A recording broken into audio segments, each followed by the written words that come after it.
Continuing on with science, I'm going to start with stress. It's something we've been taught since chiropractic school. Stress is what kills people. Stress is the number one killer. It's the number one disease.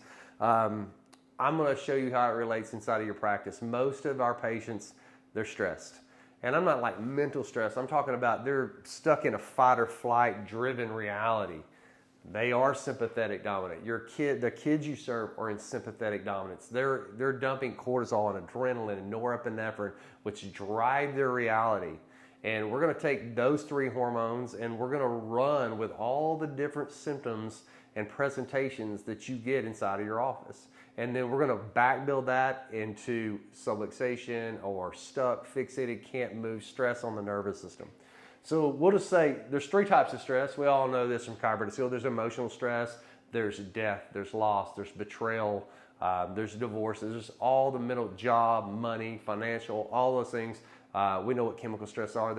I say fuel. You know, what are you eating? The medications, the over-counter, the prescription drugs, the alcohol, the sugar. Then there's just the physical stress of being born, accidents, traumas. High school sports, you got it. But stress is stress. And in my opinion, your brain doesn't give a damn. Stress is stress. If it's considered stress, basically the body will start dumping these hormones right here. One is cortisol. This one, most people know all about this. One is norepinephrine. And forgive me if I don't spell these right. I'm not the best speller in the world. And adrenaline. We'll run with these. So with just these three, I can explain most of anything that somebody comes in with a ADHD child all the way to a woman that has back pain, gained weight, and is now on a bunch of antidepressants. If you know these three, you can educate most any of your people through here. And we're going to add two more just so you can make it well-rounded. So stress, sympathetic dominance, fight or flight, that's what we're talking about. Most of the people that you serve come in with these three. So here we go. Cortisol. When you're stressed, when you have a subluxation, when there's stress on your nervous system, when there's different disafferentation and dysautonomia, that's what dysautonomia is. We have a sympathetic dominant person. We're going to dig into this more later on in the next module, but let's just keep it at stress right now. They're stressed, they're fight or flight driven, they're sympathetic state. Cortisol, when it spikes, you're not going to sleep well at night. It's going to spike in the middle of the early morning, 3 or 4. They're going to be exhausted. They're going to be tired. Their mind's going to be ramped up, wired, and they're going to shut down early morning. They're going to be tired the afternoon. It's kind of how that is. And I use that inside of my consult. Are you having trouble getting to sleep or staying asleep? People that have trouble staying asleep, it's usually because of this hormone. They go to sleep, they crash, they're out, and then they're up at 3:30 or 4 in the morning. They're wide awake, and then they crash again at 5 or 6. They're tired, they're exhausted, they go to work, they just begrudgingly go through it, and then they're tired and they're burnt out in the afternoon. That is that hormone. Also, we know it does what it does to blood sugar. It also is heavy in immune system too. So if you've got kids that are sick, they're constantly sick, guaranteed they're dumping about a bunch of cortisol. And so when cortisol goes up, their immune system naturally goes down. Their blood sugar is going to be elevated. We know it's associated with weight gain. That's what we serve. We serve these stressed out people with crappy immune systems that are heavier than they should be. They're on the verge of diabetes, or if not diabetic. This is why. And they don't sleep good, and they're irritable, and they're cranky. So we got to be able to tell we got to know more about the person's situation than they do.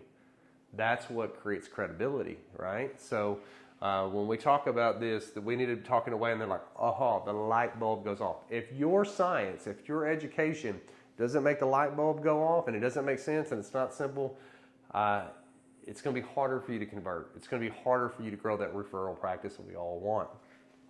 Norepinephrine, I mainly keep this one for GI. It's the hormone that's responsible for diverting all the blood out of your GI and putting it in your arms and legs for fight or flight.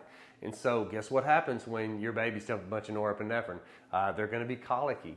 What happens to an adult? They're going to have acid reflux or constipation or IBS type symptoms. So that's one of the common things that we run into. We run into a lot of GI issues, especially with children. But that's this hormone, norepinephrine. Adrenaline, high blood pressure. There's probably nothing been studied more inside the chiropractic realm. C1, C2, upper cervical adjusting. It also has a play, I would think, in ADD, ADHD. We have ramped up nervous systems. After I take these three You're like, what about like all the emotional or the psychological aspect of this? That builds into the other two. And if we're sympathetic dominant, if we're dumping stress hormones all the time, we can guarantee that our serotonin and dopamine have declined. You cannot be in fight or flight, and you can't be in parasympathetic and sympathetic at the same time. You're one or the other, or you're balanced, but you're not going to be one. You're either dumping these or you got these under control. So serotonin and dopamine. If we live in this lifestyle where we're dumping a bunch of cortisol, noradrenaline, adrenaline, then we know our serotonin and dopamine have declined. That's going to leave us with more irritability. It's going to mess up our sleep cycles. It's going to, obviously, depression, anxiety. You're not going to be happy. You're not going to be content. You're going to be self-critical, those types of things. And so when somebody comes in on an SSRI, a lot of times we know that person's been stuck in fight or flight a long time, and their doctor's just, hey, let's just throw this at it. And so that's usually what I run into. Fertility issues, same thing. We're pulling blood, norepinephrine away from the GI tract. You're not going to conceive a child, or when you're stressed, when you're sympathetic. We're going to self-preservation first before we would conceive a child. So there's not anything, any ailment, any symptom that someone can come into our office and be like, well, I don't understand how you're going to affect my baby's colic. Well, I can guarantee you right now they had a hard birth trauma. They have dyskinesia. Their spine's stuck. They usually have torticollis. They can't turn. They're dumping a bunch of stress hormones like these right here. This one right here is going to pull the blood out of their GI tract and leave them with colic. There you go. Or I can't, I have a crappy menstrual cycle, or whatever it is. You have to be able to own every different symptomatic presentation that hits you. And if you just know these 5 hormones and these 2 different camps, then you can look amazing and you can influence these things. And it grows their certainty around what you're doing inside of their care. So learn these. I'm sure there's lots of different symptoms and reasons why people present to your practice, but if you know these 5 hormones really, really well, I can guarantee you can create an amazing explanation in how a physical adjustment is going to influence something like the brain to get stress off the nervous system, so we're no longer in this sympathetic fight or flight state.